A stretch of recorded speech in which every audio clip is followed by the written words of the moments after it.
Green net लगने के बाद भी मेरे प्लांट्स यहाँ मर चुके हैं। प्रॉपर वाटरिंग स्केड्यूल मेंटेन कर रही हूँ, ऑर्गेनिक फर्टिलाइजर दिया है जो ठंडी खाद होती है समर्स में, समर्स से रिलेटेड सारी प्रॉपर केयर कर रही हूँ, उसके बाद भी मेरे प्लांट्स मर रहे हैं। रीज़न डायरेक्ट सनलाइट नहीं है, कुछ और ही है। रियल रीज़न कुछ और ही है, trapped heat. So guys, this is my porch area. ये अच्छे से कवर किया है, आप देख सकते हैं ग्रीन नेट से। देखिए यहाँ पे प्लांट्स, कुछ प्लांट्स तो बहुत अच्छे चल रहे हैं, लेकिन अगर मैं जैसे जैसे इधर आती हूँ यहाँ के प्लांट्स आप देखिए। आई मीन ये कंडीशन देख के तो कोई भी नहीं बोल सकता कि यहाँ पे प्रॉपर केयर की गई है। So hello and welcome back to my channel my garden है my place. I'm Shweta, your gardening expert. So मैं इस वक्त खड़ी हूँ अपने बैक टेरेस पे। यहाँ पे आप देख रहे हैं मेरे सारे प्लांट्स काफ़ी हैप्पी हैं एंड हेल्दी नज़र आ रहे हैं। क्यों, सही कहा ना। लेकिन अगर मैं आपको अपने पोर्च वाले गार्डन पे लेके चलूँ, वहाँ पे मेरे एक एक करके प्लांट्स मर चुके हैं। क्या रीज़न हो सकता है? सिर्फ एक, रियल रीज़न तो यही है, trapped heat. So this is my half covered porch, as you all can see. ये जो पोर्शन है ये खुले में है and this portion is covered. See, 1 2 and 3, तीन दीवारों से ये कवर्ड है ये वाला एरिया। और वही बात यहाँ पे, तो ये ओपन है, ये ओपन स्काई है, ठीक है। So guys, why plants die in half covered porches या half covered balconies? A lot of people think that green net है तो प्लांट सेफ है। ऐसा नहीं होता। अगर आपकी बालकनी या पोर्च हाफ कवर्ड है, 3 वॉल्स कवर्ड हैं, बाकी की वॉल्स खुली हैं, तो प्लांट्स मरेंगे ही मरेंगे। Half covered porches create the worst environment for plants. So why plants die in half covered porches और बालकनी? उसके 4 मेन रीजंस होते हैं जो मैं खुद एक्सपीरियंस कर रही हूँ। Number 1, trapped heat. गर्म हवा ट्रैप हो जाती है, प्रॉपर एयर सर्कुलेशन नहीं होता, क्योंकि वो बालकनी या पोर्च जो है वो 3 साइड से कवर है एंड बाकी 2 या 3 साइड से खुला है। तो जो अंदर का एरिया वेल लिट होना चाहिए वो हम नहीं प्रोवाइड कर पाते, बिकॉज हमारा जो एरिया है वो हाफ कवर्ड है और हाफ ओपन है। होने पर सुहागा हम करते हैं ग्रीन नेट लगा के। ग्रीन नेट लगा दिया भाई, सनबर्न से भी तो बचाना है प्लांट्स को। जब हमने ग्रीन नेट लगा दिया तो जो खुला पोर्शन था वो कवर्ड हो गया, तो जो हीट अंदर ऑलरेडी ट्रैप होती है वो बाहर कैसे जाएगी? वो निकलती नहीं है, एंड जिसके कारण हमारा जो एरिया है वो ऑल टाइम अवन के जैसे रहता है। सच बता रही हूँ, चाहे मॉर्निंग हो या इवनिंग हो, वहाँ पे हमेशा एक भपक क्रिएट ही रहती है। ह्यूमिड हीट बिल्डअप, यानी भपक क्रिएट हो जाती है। जैसे ही हम पानी डालते हैं पत्तियों पे या फ्लोर पे या मिस्टिंग करते हैं, पानी तो फटाफट से इवेपोरेट हो जाता है, लेकिन एयर फ्लो ना होने की वजह से ह्यूमिडिटी एंड हीट जब कंबाइन करती हैं तो हमारे प्लांट्स की रूट्स सफ़र करती हैं, वो सफोकेट हो जाती हैं। यस, तभी आप देखिएगा आपकी जो मिट्टी है वो काफ़ी मॉइस्ट आपको दिखेगी, लेकिन प्लांट्स डल दिखेगा, विल्टेड दिखेगा, या वो मरने जैसी हालत में आ जाएगा। आप सोचती हैं पानी तो है, ग्रीन नेट भी लगा है, प्रॉपर समर केयर भी मैंने मेंटेन करी है, फिर मेरे प्लांट्स क्यों मर रहे हैं? वो इस वजह से क्योंकि वहाँ पे ट्रैप्ड हीट है, ह्यूमिड हीट बिल्डअप हो रखा है और अवन आपने क्रिएट कर दिया है हमारे प्लांट्स के लिए। Number 3, uneven light. Half porch cover है और हाफ हमारा ओपन है, तो जाहिर सी बात है अलग अलग तरह की लाइट रिसीव होगी। जो ओपन है वहाँ पे हार्श लाइट आएगी, जो कवर्ड है वहाँ पे थोड़ी सी पार्शियल या कम आएगी, ठीक। तो इससे क्या होता है, अनइवन लाइट मिल रही है हमारे प्लांट्स को, किसी प्लांट्स को ज़्यादा मिल रही है, कहीं पे कम आ रही है। सो क्या होगा, weak growth, leaf burn, then fungal issues भी हो जाएंगे एंड येलो लीव्स की भी प्रॉब्लम अपने आप ही क्रिएट होने लगेगी। सो ये सारे रीजंस होते हैं अनइवन लाइट की वजह से। सो इस चीज़ का भी हमें खास तौर पर ध्यान रखना पड़ेगा अगर हमारे पोर्च या हमारी बालकनी हाफ ओपन और हाफ कवर्ड है। Number 4, plastic pots heat up fast. Yes, terrace gardening करती हैं तो जाहिर सी बात है हम ग्रो बैग्स या प्लास्टिक पॉट्स का ही ज़्यादातर इस्तेमाल करते हैं, क्योंकि टेराकोटा एंड सीमेंट के पॉट्स काफ़ी भारी हो जाते हैं। अगर प्लास्टिक के पॉट्स रखे हैं तो वो जल्दी गर्म होते हैं, रूट्स जल्दी डैमेज होती हैं, इस वजह से हमारे प्लांट्स हैं वो जल्दी ख़राब होने लगते हैं।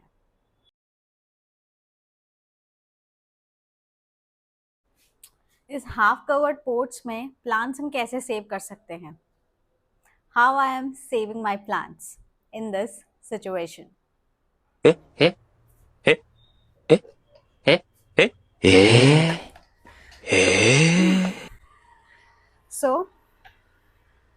how to increase the airflow in your porch or half covered balcony or porches?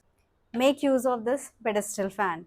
Morning and evening में हम मिस्टिंग करने के बाद पेडेस्टल फैन ऑन करेंगे, प्लस सीलिंग फैन भी ऑन करेंगे।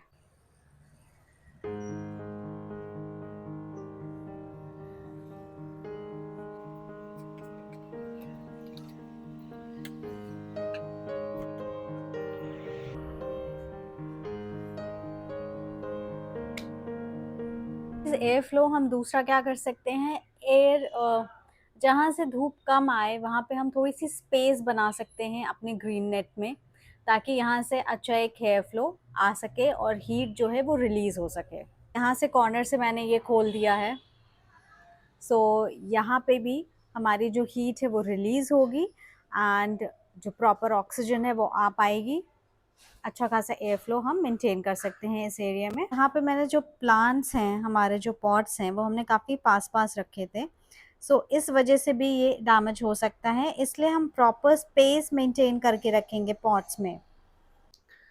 सो नंबर 2 पे, please shift your sensitive plants like caladium, syngoniums, peace lily, या जो भी पौधा आप देख रहे हैं ज़्यादा स्ट्रेस में लग रहा है, हैप्पी नहीं दिख रहा है, उन सारे पौधों को ऐसी जगह शिफ्ट करिए जो वेल लिट एरिया हो, जहाँ पे हीट ट्रैप्ड ना हो और भी आपके प्लांट्स हो।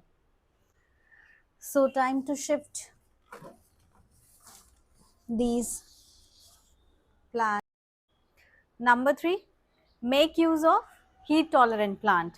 यस, आप अपने पोर्च एरिया पे या बालकनी में ऐसे प्लांट्स रखिए जो काफ़ी हीट टॉलरेंट हो, ड्रॉट टॉलरेंट हो। जैसे इस पोर्शन को ही ले लीजिए, यहाँ पे अलमांडा लगाया है, 6 to 8 hours of direct sunlight इसको चाहिए है। फॉक्सटेल पाम लगाया है, इसको भी ज़्यादा से ज़्यादा धूप चाहिए है, बहुत तेज़ धूप में भी इसकी पत्तियाँ नहीं जलती हैं। And here at my back this is डेफिनबेकिया।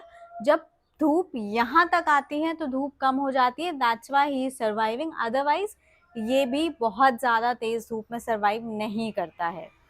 जैसे कि बोगनवेलिया हो गया, सदाबहार हो गया, अलमांडा हो गया, हिबिस्कस हो गया, डेजर्ट रोज यानी एडीनियम्स हो गए, कुछ इस तरह के पौधे आप इन्वेस्ट करिए जो हीट टॉलरेट भी कर सकते हैं और ज़्यादा से ज़्यादा ह्यूमिडिटी वाली कंडीशन में भी सर्वाइव कर सकते हैं। Make use of double pot method. Double pot method का मतलब, नर्सरी पॉट को बस आपको ऐसे प्लास्टिक के पॉट के अंदर रखना है, तो इससे क्या होगा, ज़्यादा रूट्स जो हैं डैमेज नहीं होंगी, हीट डायरेक्टली आपके मेन पॉट पे नहीं लगेंगी, हीट आपके इस आउटर कवरिंग वाले पॉट पे लगेगी, जिसके कारण आपकी रूट्स जो हैं वो सफोकेट नहीं होंगी एक्सट्रीम हीट से।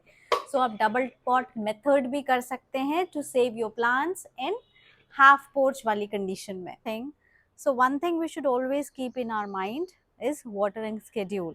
समर्स आते ही मैं हमेशा आपको बताती हूँ कि वाटरिंग स्केड्यूल चेंज हो जाता है। सो आपको अपना वाटरिंग स्केड्यूल चेंज करना है। कैसे चेंज कर सकते हैं? अर्ली मॉर्निंग देंगे, यानी 8 बजे से पहले आपको पानी दे देना है, ठीक है। और अगर आपकी छतों पे 45 डिग्री से ज़्यादा टेम्परेचर जा रहा है या 45 डिग्री तक जा रहा है तो आपको 2 बार पानी देना है, एक लेट इवनिंग यानी 5 बजे के बाद आप दे सकते हैं शाम को। सो ये स्केड्यूल आप मेंटेन करिए, इससे आपके प्लांट्स जो हैं वो काफ़ी फ्रेश, हैप्पी एंड ग्रीन दिखेंगे। So time to change your watering schedule. Second last point आता है हमारा मल्चिंग का। सो आप मल्चिंग शुरू कर दीजिए। समर्स में आप बहुत तरह की मल्चिंग कर सकते हैं, कोको कोयर से कर सकते हैं, कोकोपीट से मल्चिंग कर सकते हैं, कार्डबोर्ड से कर सकते हैं, जूट की बोरियां गीली करके आप मल्चिंग कर सकते हैं। ड्राई लीफ से मल्चिंग कर सकते हैं। बहुत तरह के ऑप्शंस हैं, आप इन सब चीज़ों से मल्चिंग कर सकते हैं। मल्चिंग से क्या होगा, एक तो मॉइस्चर रिटेन रहेगा और डायरेक्ट धूप आपकी रूट्स पे नहीं पड़ेंगी। सो मल्चिंग भी शुरू कर दीजिए। Okay, our last point is reduce fertiliser. Yes, organic fertilisers आप दे सकते हैं, लेकिन फर्टिलाइजर्स जैसे कि bone meal, cow dung compost यानी गोबर की खाद, मस्टर्ड केक फर्टिलाइजर यानी सरसों की खली, और यहाँ तक कि नीम खली भी आपको नहीं देनी है इतनी भरी दोपहरी में। यस, सो एक्सट्रीम समर्स में ये कुछ फर्टिलाइजर्स है जो हम अवॉइड करते हैं, देने ही नहीं है। ये फर्टिलाइजर आप सीधे विंटर्स में दीजिएगा। कौन से फर्टिलाइजर्स दे सकते हैं, ऑर्गेनिक फर्टिलाइजर दे सकते हैं, बनाना पील लिक्विड फर्टिलाइजर दे सकते हैं, फ्रूट्स एंड वेजिटेबल पील के फर्टिलाइजर्स बना के आप दे सकते हैं। और डिस्क्रिप्शन में मैं एक इसका वीडियो डाल दूंगी। मैंने अभी हाल फिलहाल में ही वीडियो बनाया था कि आप ऑर्गेनिक फर्टिलाइजर्स यानी ठंडी खाद अपने पौधों को दे सकते हैं। कब देनी है, कैसे देनी है, लेट इवनिंग में देनी है और twice in a month, that's it. Okay, I hope आज का वीडियो आपको अच्छा लगा होगा। जल्दी मिलती हूँ एक नए मज़ेदार वीडियो के साथ, लेकिन हमेशा एक बात ध्यान रखिएगा, अगर प्लांट्स मर रहे हैं इसका मतलब ये नहीं है कि आप बैड प्लांट पेरेंट्स हैं। कुछ ऐसी कंडीशंस अपने आप ही क्रिएट हो जाती हैं, उस वजह से हो जाता है, और उन कंडीशंस पे तो हमारा भी कंट्रोल नहीं है, राइट। सो हमें क्या चेक करना है, सिर्फ सनलाइट नहीं चेक करनी है समर्स में, ग्रीन नेट लगाया और काम खत्म। एयर फ्लो भी देखना है उस एरिया में है कि नहीं, हीट कितनी आ रही है, ट्रैप्ड हीट तो नहीं हो रहा है, एंड थर्ड ह्यूमिडिटी तो बहुत ज़्यादा नहीं बन रही है। तो ये सारी चीज़ें भी देखनी है, सिर्फ सनलाइट नहीं, ठीक है। अगर आप भी अपने टेरेस, पोर्च या फिर बालकनी में ऐसी ट्रैप्ड हीट वाली समस्या फेस कर रहे हैं तो कमेंट में लिखो heat, and I will guide you कि आप अपने प्लांट्स को कैसे बचा सकते हैं। Bye and take care. Keep yourself hydrated, healthy and happy.